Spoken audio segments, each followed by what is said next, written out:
Damos inicio entonces al primero de los bloques previstos en este Congreso Internacional, Bases para la Reconstrucción de la Sociedad, Economía, Derecho y Tecnología. Y sin más demora, les invitamos a disfrutar, decíamos, del panel número 1 o bloque número 1 previsto en este Congreso Internacional, en este caso denominado Contratos, Renegociación, Rescisión y Acuerdos Transaccionales. Coordina este panel el doctor Martín Cordini Juntos, director nacional de dictámenes de la Procuración del Tesoro de la Nación. Doctor, tiene usted el control del panel, adelante. Buenos días a todos y todas. Muchas gracias por estar presente en este Congreso Internacional. Reiteramos la invitación a los que están más atrás en el salón, si se quieren acercar para que estemos más cerquita y nos escuchemos mejor, se los agradecemos. Estamos en el panel de Economía, el primer panel de este Congreso. Como ya anunciaron, estamos en el bloque 1 de Contratos, donde vamos a ver renegociación, rescisión y acuerdos transaccionales. Me acompañan hoy 4 interesantes disertantes. La primera de ellas, la doctora Soledad Vallejos Meana, es actualmente titular de la Oficina Nacional de Contrataciones y nos va a hablar sobre integración normativa supranacional de la contratación pública. Doctora, le cedo la palabra. Bueno, buenos días. Ante todo agradezco la convocatoria para participar hoy, tanto a la Procuración, al doctor Barra, Serrano y Andrés de la Cruz, y a la ICAE, a la doctora Recalde.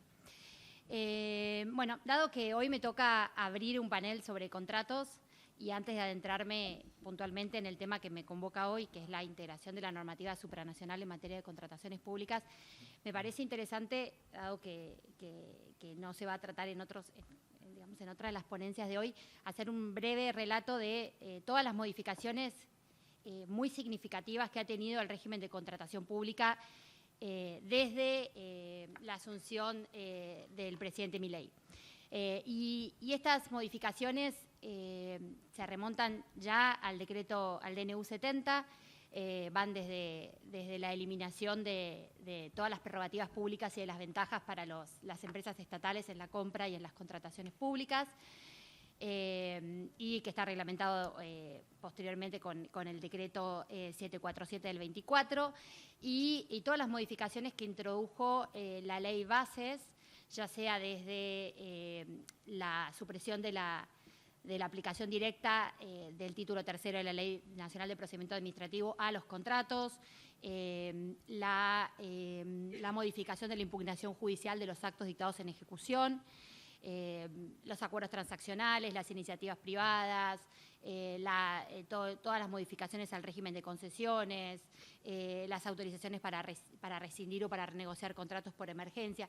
La verdad que el régimen ha tenido un impacto muy significativo, el régimen de los contratos, y más recientemente, o sea, una de las modificaciones más recientes es esta incorporación del protocolo de compras públicas del Mercosur. El protocolo, si bien había sido suscripto allá bajo la administración del presidente Macri en el 2017, fines del 2017, no se había aprobado por el Congreso ni se había ratificado por parte de Argentina, y esto sucedió hace muy poquito. El Congreso lo aprobó, lo sancionó la ley 27767 el 1 de octubre del 2024, y fue promulgado por el presidente el 17 de ese mismo mes. Es un protocolo que ya se encontraba vigente desde agosto de este año para Brasil y para Uruguay. Uruguay fue el primero que lo ratificó en el 2022, Brasil lo termina ratificando este año, julio de este año, y de esta forma entra en vigencia en forma bilateral, y próximamente va a entrar en vigencia respecto a Argentina dentro de los 30 días desde que se deposite el instrumento, trámite que está actualmente realizándose en Cancillería, con lo cual la entrada en vigencia del protocolo es bastante inminente. En cuanto a qué significa este protocolo, bueno, el país obviamente deberá garantizar a los proveedores y prestadores de los países que han ratificado el convenio un trato, el cumplimiento de los compromisos asumidos en el protocolo y, por lo tanto, un trato nacional y de nación más favorecida en lo que son todas las compras y las contrataciones que están alcanzadas y protegidas por el protocolo. Obviamente, por tratarse de normativa supranacional, el Estado no podrá invocar derecho interno para no cumplirlo o para desentenderse, y cualquier incumplimiento respecto del protocolo va a generar responsabilidad internacional del Estado.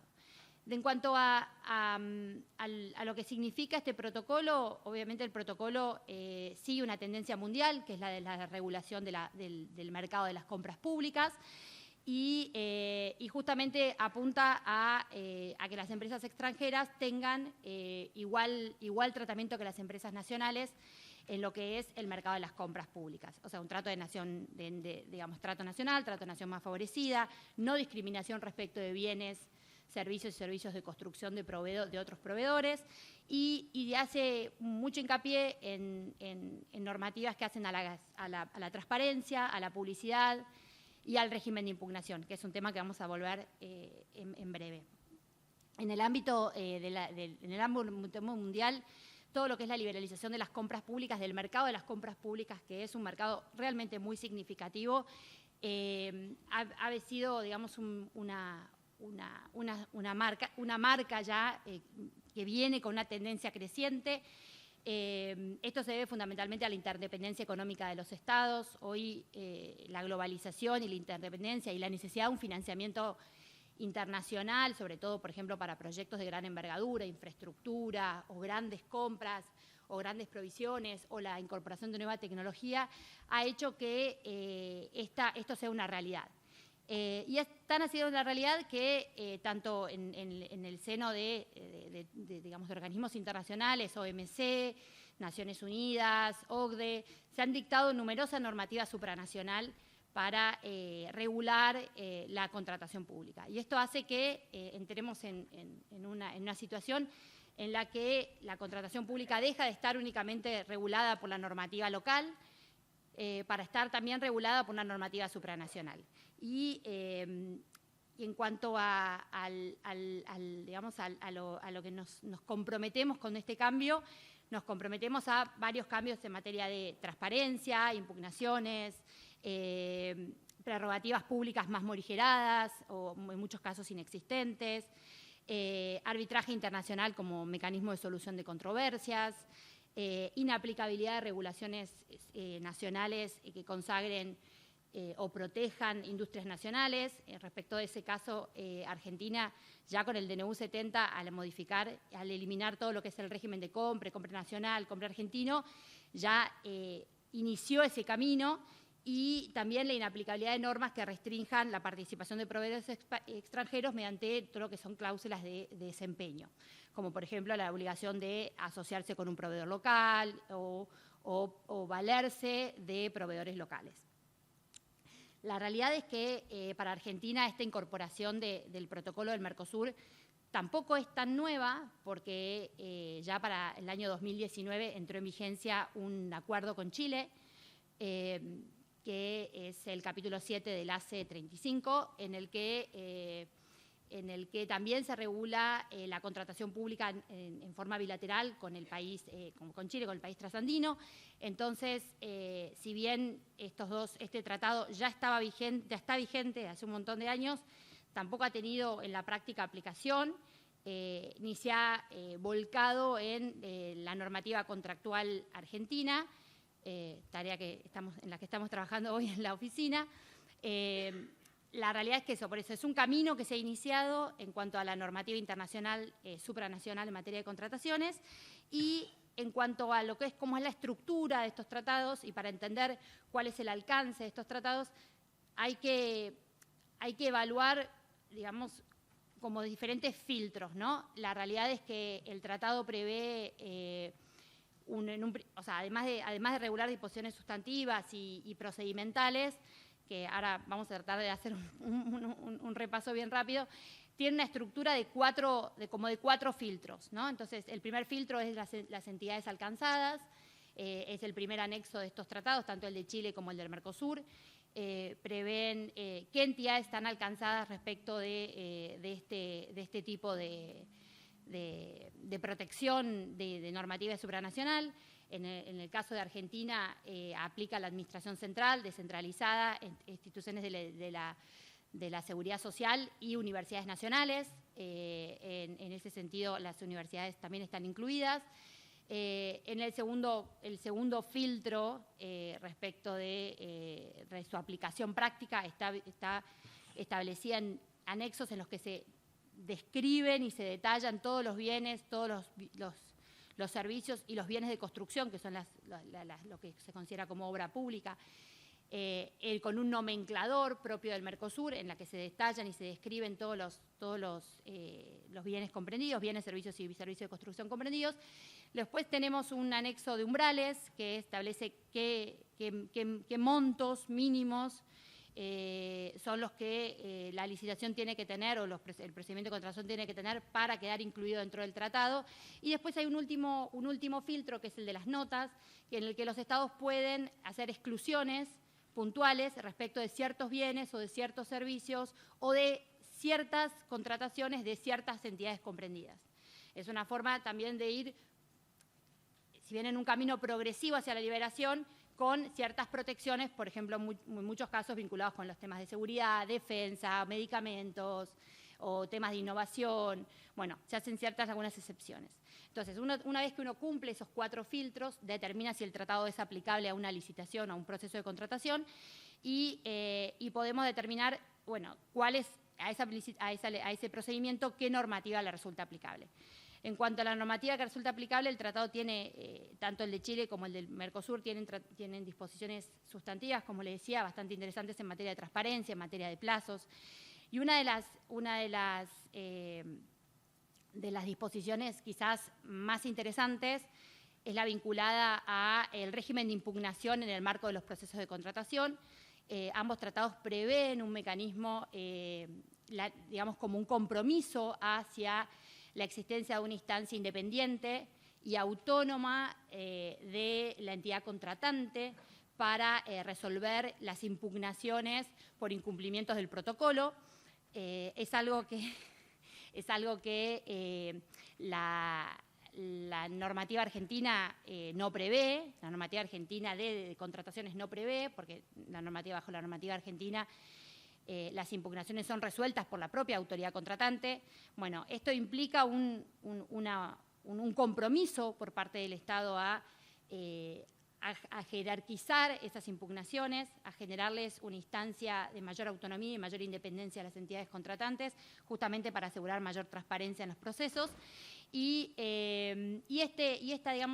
Esta nueva normativa, que obviamente por ahora resulta solo aplicable en las contrataciones con proveedores protegidos por los tratados, va en línea un poco con la observación que la evaluación MAPS le hizo a Argentina, recientemente la evaluación que terminó el año pasado, respecto al sistema de compra de contrataciones de bienes y servicios, en las que justamente se objetaba o se observaba como una de las debilidades del sistema de contrataciones de Argentina la inexistencia de una instancia independiente para resolver las impugnaciones. Este es un tema por el cual estamos trabajando y en realidad hoy es todo un compromiso por parte del Gobierno de tratar de ajustar y capacitar a las entidades contratantes en resolver este problema y capacitar fundamentalmente en los estándares nuevos de transparencia, de plazos, de procedimientos competitivos. Hay una cantidad interesantísima de compromisos que van a impactar muy prontamente en los documentos contractuales. Muchas gracias.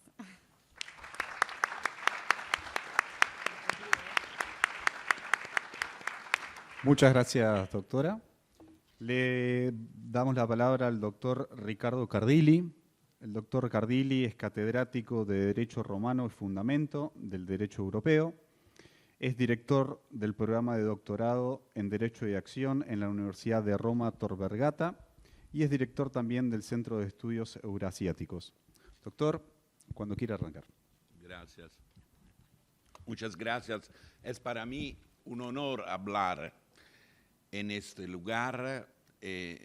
Voy a pedir disculpas porque voy a hablar en un lenguaje que no es español y no es italiano. Se llama itañol, que es algo de importante para comunicarnos ideas comunes sobre un problema. El problema es esto, la relación entre contrato y tiempo. El contrato en la dimensión temporal, porque el peligro de la realidad, como lo llamó un profesor alemán, el peligro de la realidad puede afectar el equilibrio que las partes han ganado en el acuerdo contractual.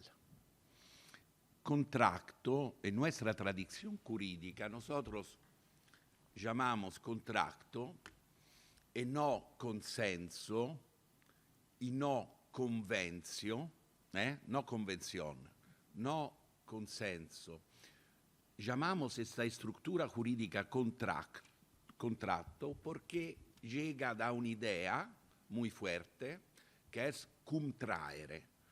Contraere significa traer con fuerza también dos animales en el mismo lugar y ponerlos juntos. Es un trabajo muy fuerte para poner en el mismo lugar fuerzas que pueden ir en otra dirección. Consensus significa ponerse en el mismo sentido, es más débil como imagen. Y convención es otra imagen metafórica, son dos personas que de dos lugares caminan y van en el mismo lugar. No, está bien. Por esto, contractus se eligió en nuestra tradición jurídica, de los juristas romanos, en una realidad, en un imperio universal, cosmopolita, con un miliardo de personas que hablaban lenguajes diferentes, que tenían religiones diferentes. Se eligió esta palabra en el primer siglo antes de Cristo para evidenciar el efecto jurídico que el contrato va a producir. El contrato va a producir una otra estructura jurídica que es la obligación. Y la obligación es un elemento de, ¿cómo se va a decir? De estabilidad. Estabilidad. Lo 90% de los contratos que se hacen a nivel, 95% de los contratos que se hacen en una dimensión transnacional, sino también en las dimensiones nacionales, son contratos conmutativos. Las partes hacen sacrificios y esta estructura de equilibrio que se construyó con el contrato es un valor. No es un valor porque lo Estado ha dicho que es un valor. Es un valor en sí mismo. El contrato nació en nuestra tradición jurídica no porque había un reconocimiento de afuera, ma porque en la comunidad de la cultura romana del fin de la República había la idea que eso podría ser una estructura buena para el desarrollo de esta sociedad universal. Y aquí hay un punto que no creo que es un punto de diferente entre quel que hemos escuchado hoy a la mañana, que me gustó muchísimo. Pero yo creo que la deregulación nunca es desertificación jurídica.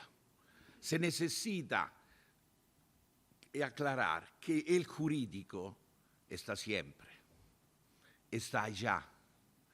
Se puede decidir que el jurídico no quiere regular todo y el jurídico puede regular poco.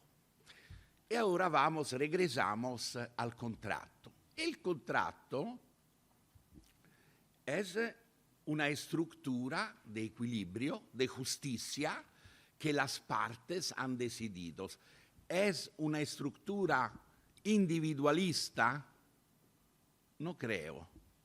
Es una estructura donde hay también la comunidad, la importancia que las partes van a cumplir. No es solo un tema para las partes, es también un tema para las comunidades. Y esto es también muy fuerte en el sentimiento de la comunidad internacional.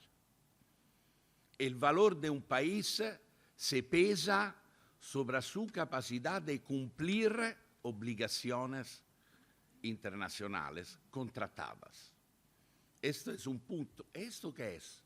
Esta dimensión, vamos a llamar así, esta dimensión social, es la fides, es la fe, es la buena fe. Esa es la dimensión social del contrato. En la modernidad, los modelos de gestión del problema de la imprevisión, vamos a decir así, del peligro de la realidad, fueron por mucho tiempo modelos de gestiones subjetivas, voluntarias. El modelo de la cláusula rebus sic stantibus como condición implícita en el contrato, que no estaba en el contrato, mas se va a decir que si las partes habían conocido el evento futuro e imprevisible, habían puesto una condición de validez del contrato, es una ficción voluntarista. La otra es la Voraussetzung Alemania, que no llegó en el código alemán, era la teoría de Winscheid, pero en el siglo XX llegaron otros modelos de gestión, modelos objetivos. Un modelo objetivo llegó en Alemania con la idea de la, se puede decir, en alemán se va a decir Störung der Geschäftsgrundlage, vamos a decir la imprevisión de la base negocial, el cambio de la base negocial objetiva, que no era un párrafo del código alemán, pero los jueces alemanes han desarrollado en su interpretación del párrafo 242 del código alemán. Y ahora, en la Modernisierung del código alemán, está en el párrafo 313. En Italia, gracias al gran trabajo de Emilio Betti, había un artículo sobre la excesiva onerosidad sopravvenuta en el código del 1942, artículo 1467. También en Argentina no había en el código Vélez la originaria previsión del tema de la imprevisión y no había también la previsión del principio de buena fe.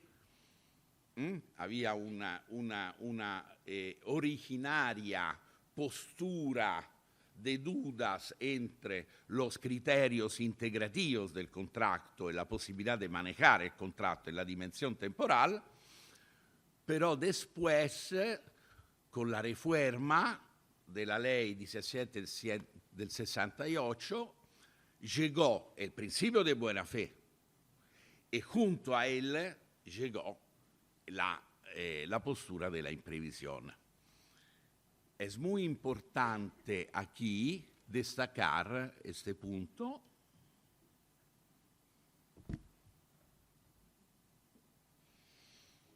Esto es algo che puso il Codigo Civile italiano. Io puedo pedir la resolución del contrato. En el caso de imprevisión por un evento imprevisibile, un avis maior. Però la otra parte, si tiene l'interesse per la conservación del contrato, lo puede salvar.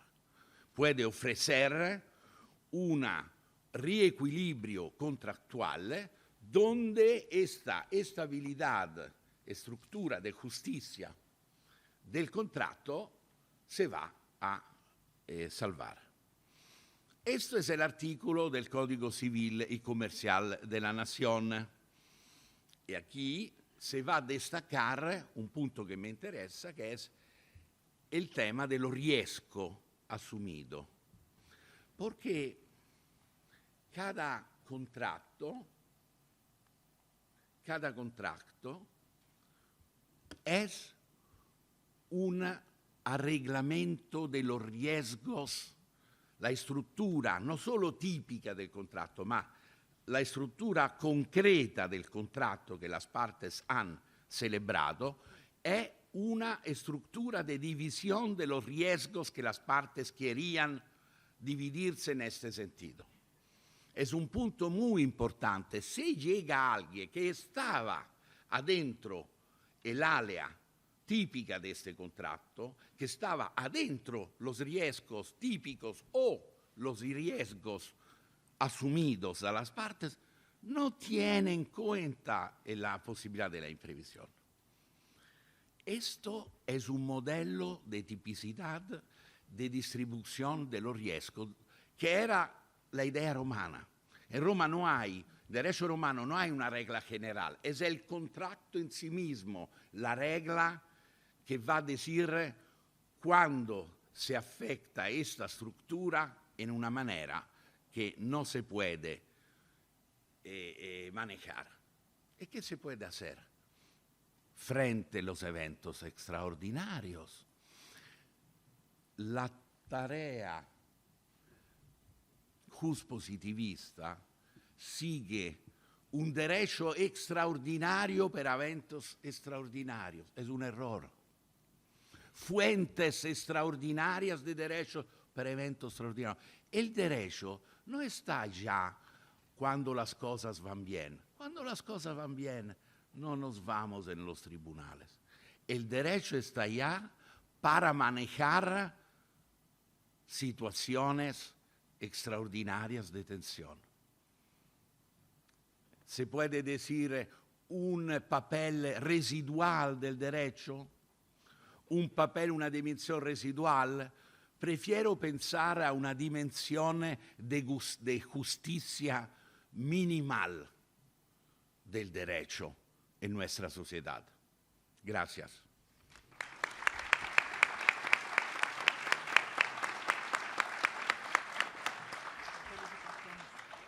Muchas gracias, doctor Cardilli.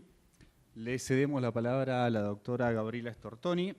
Gabriela Stortoni es actualmente directora del Instituto de Derecho Público de la Universidad Nacional de 3 de Febrero y nos va a hablar sobre reglas internacionales de aplicación en la contratación pública. Gabriela, cuando quieras. Bueno, muchas gracias. Buenas tardes, buenos días, buenas tardes a todos y todas. En primer lugar, quiero agradecer esta invitación a la Procuración en cabeza del profesor, nuestro profesor Rodolfo Barra, mi querido amigo, el subprocurador, el doctor Serrano, a la doctora directora de la Escuela del Cuerpo de Abogados del Estado, Cecilia Recalde, muchas gracias. Y bueno, y extendérselo, no lo veo por aquí, pero a mi coequiper de la maestría en Abogacía del Estado, Ezequiel Abasolo, que también estamos trabajando. Ah, ahí estabas, perdón. Bueno, esto después lo editan. Bueno, muchas gracias a todos. Y a toda la gente que veo, que la verdad que veo mucha gente que sabe un montón, y voy a tratar de darles algunas ideas vinculadas a esto de que llamamos quizás en esto de la dimensión, y después de haber escuchado a Soledad, que la verdad que me ayudó un montón, porque la primera parte de lo que tiene que ver con estos estándares o reglas están vinculadas a tratados internacionales, así que me voy a remitir a la primera parte que habló Soledad. Y en primer lugar, lo que me gustaría, en base a eso, es tratar de focalizar lo que yo les voy a comentar desde dos ámbitos. Cuando nosotros hablamos de reglas internacionales, tenemos que pensar en dos fuentes. Una fuente mandatoria, que es la que proviene de los tratados internacionales, en los cuales voy a distinguir dos grandes grupos. Los tratados de derechos humanos, que son fundantes, y los tratados, ¿sí?, que están en el 75 y 22, o sea, con una jerarquía constitucional, y por el otro lado, con jerarquía supralegal, podríamos decir en algún caso quizás hasta supranacional, pero ha quedado allí, de los tratados fundantes de bloques de países. Estamos hablando de la creación de, por ejemplo, el Mercosur o cualquier otro sistema, como por ejemplo en otro momento fue ALADI, ALCA, todavía tenemos ALAC, ¿sí? Tenemos algunos que siguen funcionando como bloques en los cuales se establecen reglas generales o reglas particulares entre los estados partes de una región. En ese marco, entonces, a mí lo que me interesaba comentarles, y me voy a poner los anteojos porque cerca no veo, y es cuáles son los estándares que vamos a hablar, a qué objeto me voy a dirigir, ¿sí? Lo que voy a tratar de hablar es de los estándares internacionales o reglas internacionales aplicables a los contratos de obra, contratos de ingeniería, que es una figura que nosotros no estamos tan acostumbrados, pero que tenemos que, por lo menos creo que tenemos que empezar a analizar diferente de un contrato de obra clásico de la 13064, contratos de concesión, licencia, permisos clásicos que tienen regulaciones, autorizaciones que nosotros tenemos alguna cuestión de ida y vuelta en relación a la figura de la autorización como generadora de posibilidades de contractuales o de actos bilaterales, las famosas asociaciones público-privadas o participación público-privada, que viene a traer una novedad, cómo distribuyo el riesgo. Y ahí empieza a hablarse de algo distinto. Si en obra pública todo el riesgo, la ley de obra pública, recaía sobre el contratante particular, vamos a pasar que en las asociaciones público-privadas los riesgos se distribuyen. Dice la norma y también la doctrina, el que lo toma es el que mejor lo puede llevar adelante. Ahora bien, en esto de que mejor lo puede llevar adelante, debo decirles que implica un seguro, una matriz de riesgo. Por lo tanto, también tenemos que analizar cómo impacta esta previsión, digamos, o esta formación de este contrato en el precio cotizado. Normalmente son más caros. Entonces veamos, y acá un tema, ¿no? Cuando hablaba del tiempo, el profesor, uno de los temas esenciales para estas fórmulas es el tiempo en los contratos. Otra de las cuestiones también que vamos a alcanzar son los nuevos modelos contractuales que vienen también el Reino Unido o la impronta anglosajona, que son los contratos BOT, BOT, por sus siglas en inglés, en los cuales vamos a hacer construcción, operación, es dueño y luego lo transfiere, o construcción, operación y lo transfiere. ¿Qué estamos hablando? En este caso hay algo implícito, que es la financiación de esas obras no las está realizando quien es el cliente, como se denominan los contratos privados, o sea, no es el Estado, sino que sería el propio ejecutor de ese contrato.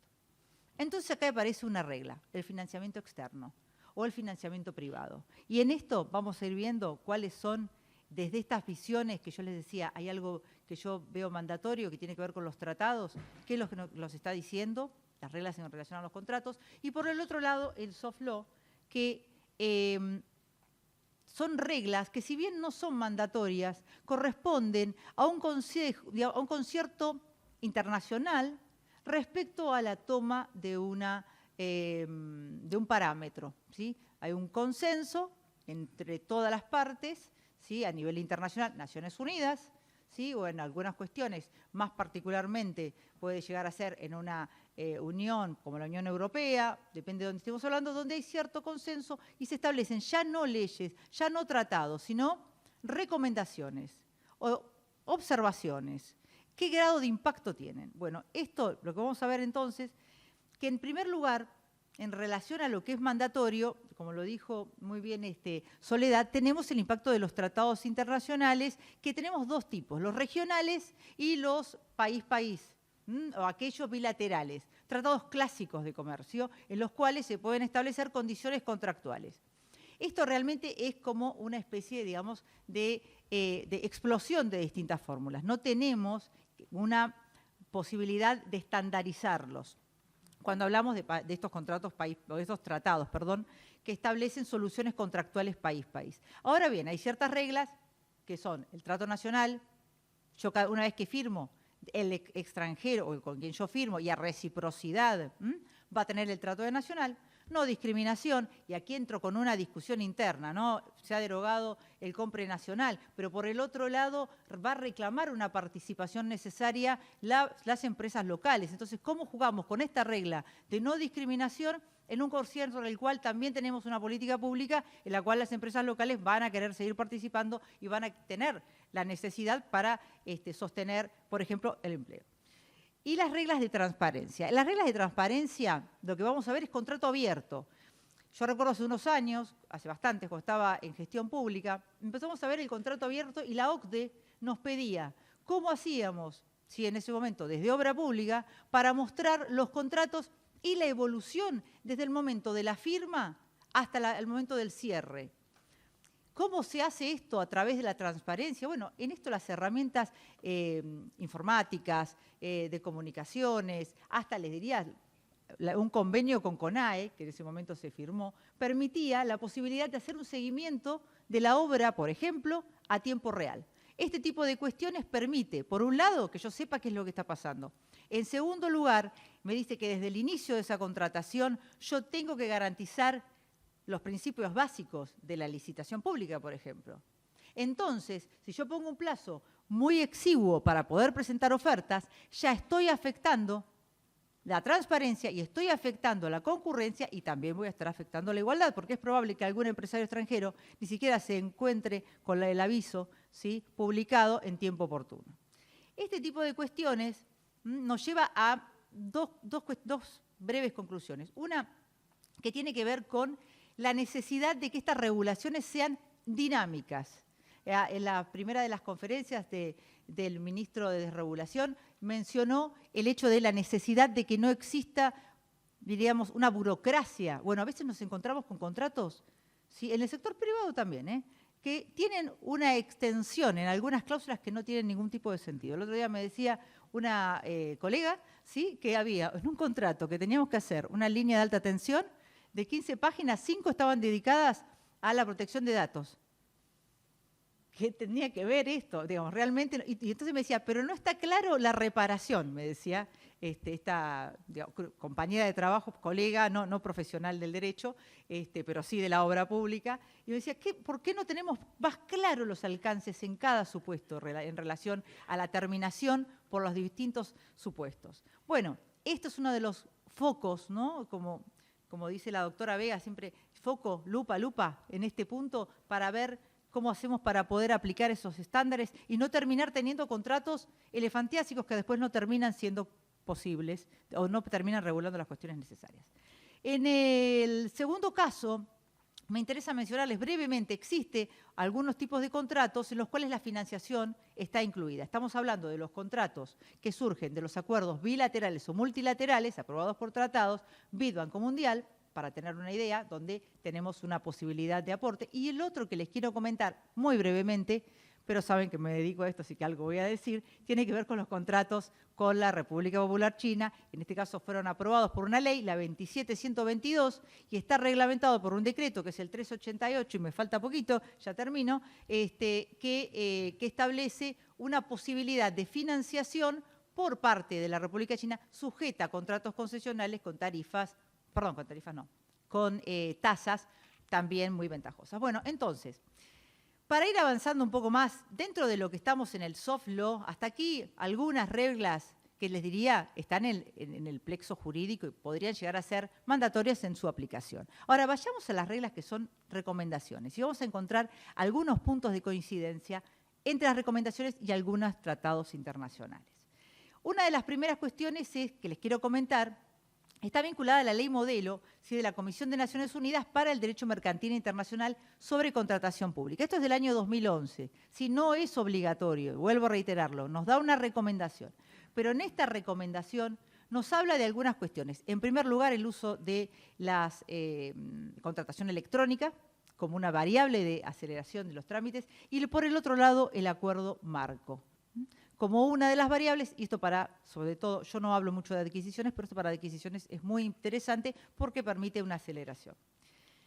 Otra de las reglas interesantes desde el soft law que también les quiero mencionar es el Grupo de Trabajo de Naciones Unidas para el reconocimiento de los derechos humanos en las contrataciones públicas. Y acá entramos en un tema que a mí me parece interesantísimo. ¿Por qué?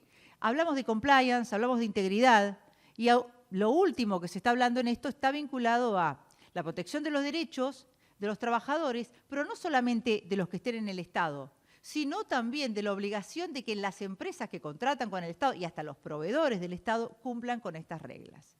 Estamos hablando de reglas de no discriminación, por un lado, de protección de lo que significa no solamente los derechos fundamentales, sino los bienes fundamentales. Esto es, por ejemplo, el medio ambiente, ¿sí? Y en este sentido, también siguiendo al profesor Cardilli, el contrato no deja de ser nunca una medición de riesgos. Y si nosotros no medimos los riesgos que se corren, por ejemplo, en materia de realización de una obra donde puede llegar a haber, por ejemplo, les digo en términos generales, no sé, un pueblo aborigen y que por lo tanto está afectado y que es necesario hacer una consulta previa para poder escucharlos y para que entiendan, porque también creo que para eso sirven las consultas. Bueno, en este punto me parece que esta regla, que es una regla, vuelvo a decir, es un estándar no de soft law, pero que tiene también su correlato en los tratados internacionales de derechos humanos, y que debo decirles también está reconocido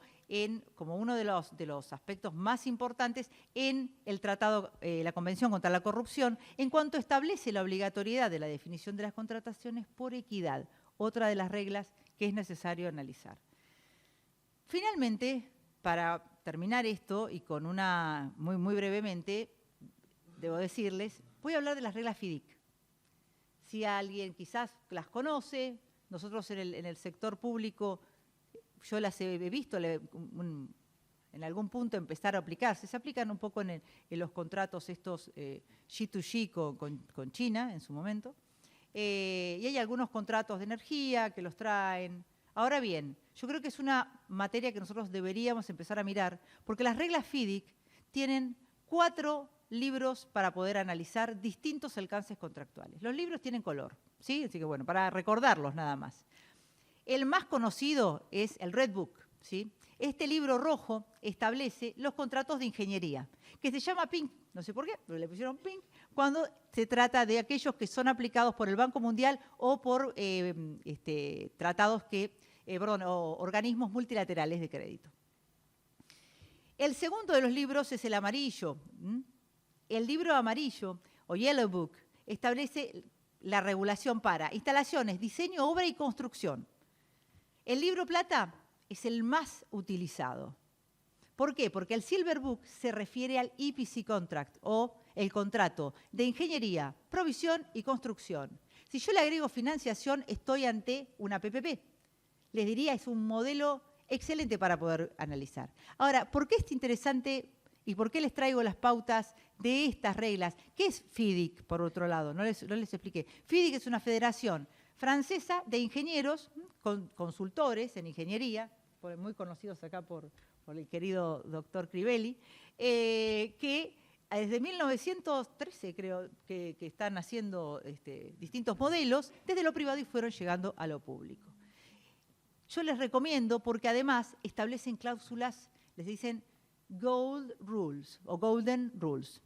¿Por qué estas cláusulas doradas no pueden ser tocadas? Porque si se tocan, se afecta el contrato. Entre estas reglas que establece, ya termino, mi tiempo cumplido, por ejemplo, que los deberes y derechos no se pueden modificar si yo afecto el objetivo del contrato.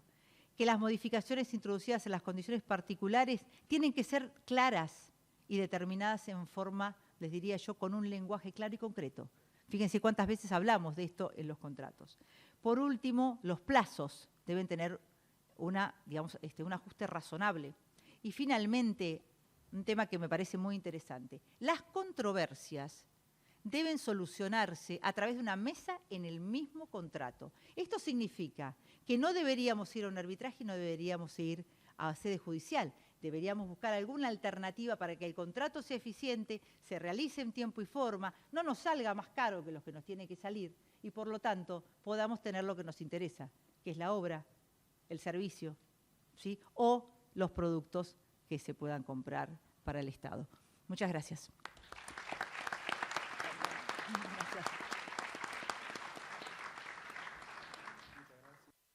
Muchas gracias, Gabriela. Le damos lugar al doctor Julio Crivelli, expresidente de la Cámara Argentina de la Construcción. El doctor Crivelli nos va a hablar sobre el equilibrio conmutativo como factor dinámico en contratos a plazo, sistemas matemáticos y renegociación. Doctor, cuando guste. Bueno, buenos días a todos. Muchas gracias a los que me han invitado, el doctor Barra, el doctor Serrano. Muchísimas gracias a todos. Bueno, los contratos, la cantidad de transacciones desde la Revolución Industrial en adelante aumentó geométricamente. Desde la Revolución Digital en adelante aumentó más todavía. La velocidad de aumento de las transacciones es enorme. Y también es enorme el cambio de la realidad. Por eso, el factor conmutativo, el equilibrio conmutativo, ante un mundo que cambia económicamente, realmente, técnicamente, a una enorme velocidad, es absolutamente importante y es importante que sea dinámico. Yo les diría que en un contrato de mediano plazo o a largo plazo ya no existe más una conmutatividad estática. Es muy difícil que ese contrato tal como se escribió se cumpla literalmente. Sí se va a cumplir con lo que llamamos la ecuación económico-financiera del contrato, que es un aspecto, digamos, es los valores contratados subjetivamente por cada una de las partes, que cada una de las partes valoran como equivalente de la otra. Esta equivalencia, ecuación equivalencia-igualdad, se tiene que mantener a todo lo largo del contrato y no es posible en el mundo moderno mantenerla fija como era posible hace 50 años. Entonces estamos frente a un contrato, estos contratos, sobre todo en los de infraestructura, es muy importante, tanto privados como públicos, no importa, estamos frente a un contrato conmutativo. Como recién se dijo, el 90% de los contratos son conmutativos. Contrato conmutativo quiere decir que yo pienso, errónea o acertadamente, que lo que yo doy en este contrato es equivalente a lo que me dan a mí. Y esos dos valores, que son equivalentes, tienen que mantenerse. Ahora, entonces, nos enfrentamos a las dificultades. Las dificultades que yo señalé conceptualmente son, en definitiva, los riesgos. El primer riesgo es el caso fortuito. El caso fortuito se rige básicamente por una regla que se llama res perit domino, o sea, las cosas perecen para su dueño. Si yo, para simplificar la cuestión, estoy haciendo una concesión, el que se va a quedar con la autopista soy yo, el Estado, o el que se va a quedar con la planta soy yo, el privado, que soy el cliente, de manera tal que el caso fortuito lo debo asumir yo porque forma parte del valor. El otro lo que me está vendiendo a mí es un servicio de industria. Una cosa, en los contratos de obra, alguien vende, o de servicios, alguien vende un servicio de industria y alguien adquiere un valor, porque se queda con una obra o con un servicio. Entonces, el caso fortuito, la regla básica, es que lo asume el dueño. Ahora, puede ser que esto se transfiera. Yo puedo hacer un contrato donde alguien acepta el caso fortuito, muchas veces con cierto límite. Es frecuente encontrar en las concesiones asunción del caso fortuito con un límite cuantitativo. Hasta tanto lo absorbo yo. Bueno, eso es asegurable. ¿En qué incide? En el costo, porque el costo del seguro va directo arriba del costo financiero del contrato. Bueno, en los otros riesgos, que son muy conocidos son los riesgos de cambio, sobre todo en los países como el nuestro, que no tienen una moneda transable, los riesgos financieros y las dificultades materiales imprevistas. Todos estos riesgos pueden distribuirse, como dice la ley de PPP reciente de la administración Macri, pueden distribuirse. Una vez distribuidos, esa distribución es la ecuación económico-financiera que debe mantenerse. ¿Cómo se expresa la ecuación económico-financiera? ¿Y cómo se mantiene? Bueno, la ecuación económico-financiera puede mantenerse en los contratos, en las situaciones más simples a través de sistemas matemáticos. Estos sistemas matemáticos no son definitivos, son un sistema provisorio que normalmente resuelve la mayoría de las alteraciones de esa ecuación económico-financiera. Simplemente sujetar un contrato a un índice, esto hace que las variaciones de la economía se reflejen en el contrato. Si es un contrato simple, el índice va a ser útil. Si es un contrato de cierta complejidad, el índice no va a ser representativo porque los componentes del índice van a ser totalmente diferentes de los componentes del contrato. Y en la medida en que avancemos en la complejidad del contrato, vamos a necesitar fórmulas polinómicas, o sea, fórmulas con muchos monomios. Cada uno de los monomios va a representar la variación de uno de los elementos importantes y representativos del contrato. Cuanto más complejo es el contrato, más monomios tiene la fórmula, más compleja es. Sin embargo, estos sistemas no son definitivos. Son muchas veces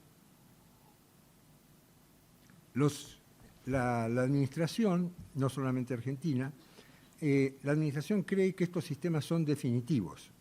No son definitivos, son un modo de aproximación, porque en ciertas condiciones macroeconómicas o en ciertas condiciones de riesgo material pueden dejar de ser útiles. ¿Por qué? Porque los precios relativos empiezan a cambiar. El fenómeno típico que conocemos casi todos los que estamos sentados aquí es la inflación. La inflación cambia completamente las incidencias de los factores económicos. Se produce lo que se llama la puja distributiva. Entonces, los factores que tienen más poder económico logran más precio y los que tienen menos. La fórmula polinómica deja de ser representativa porque las incidencias cambian dramáticamente, no cambian un poco, cambian muchísimo. Y entonces, ese sistema matemático es provisorio y tiene que corregirse. ¿Con qué tiene que corregirse? De nuevo, con el valor actual del contrato y con la tasa interna de retorno. ¿Qué es el valor actual del contrato? El valor actual del contrato es el valor que tiene ese contrato, digamos, reducido con la tasa de interés corriente hasta el momento de su celebración. Ese valor es el que debe mantenerse. La TIR es la tasa interna de retorno, es cuándo voy a recuperar yo el capital que puse. Si evidentemente se produce un atraso en la recuperación del capital, tiene que haber una reparación del contrato. Y ahora estas reparaciones ya son más complejas que una simple fórmula matemática. Y requieren alteraciones que normalmente se resuelven de lo más simple a lo más complejo.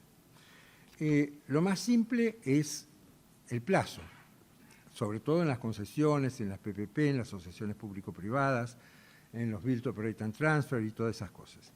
Todos esos contratos donde hay financiación, donde hay explotación o hay operación y hay riesgos distribuidos, una manera bastante simple de resolver la distorsión es la prolongación de plazo.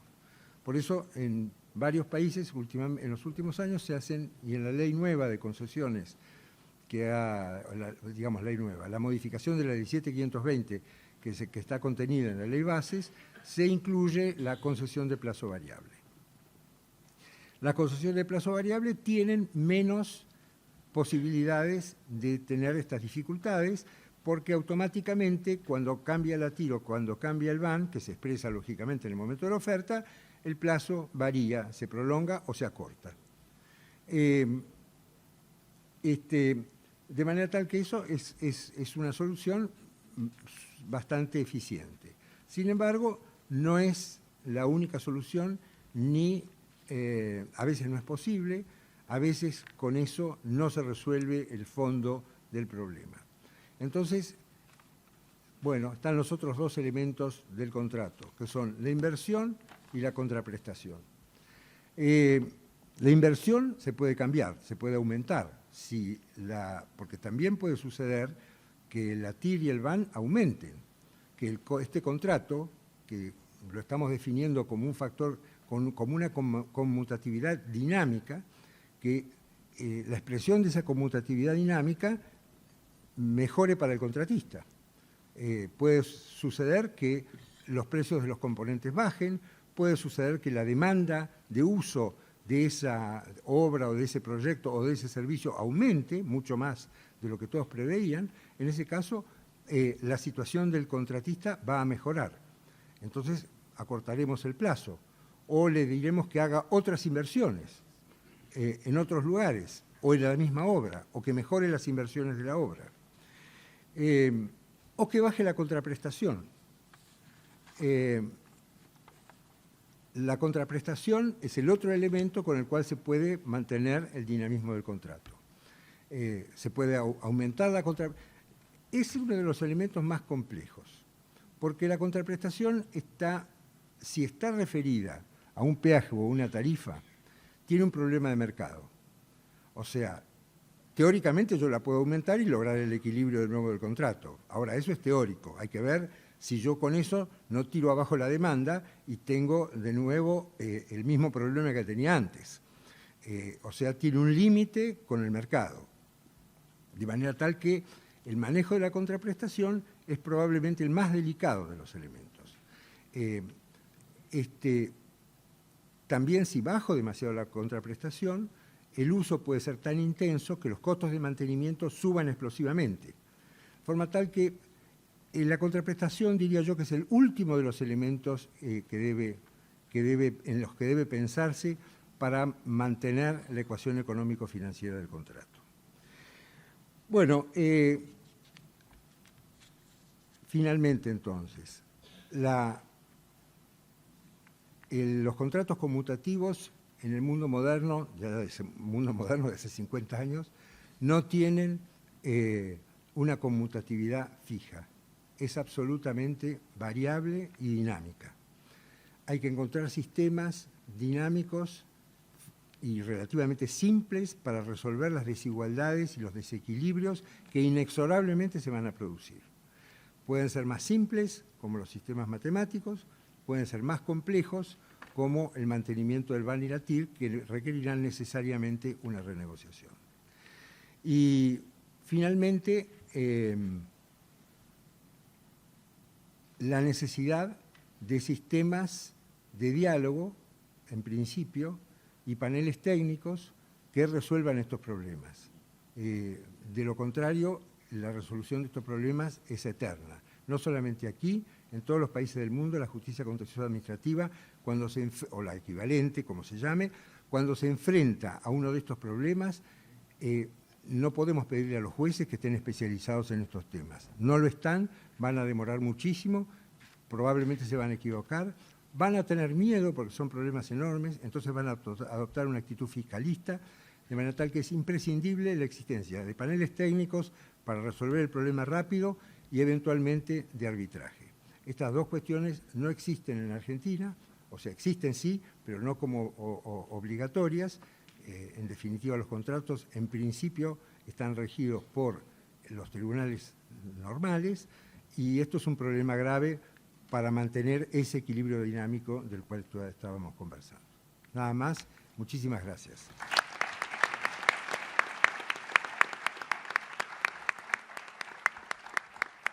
Agradecemos al doctor Crivelli por su exposición y damos por concluido entonces el módulo 1.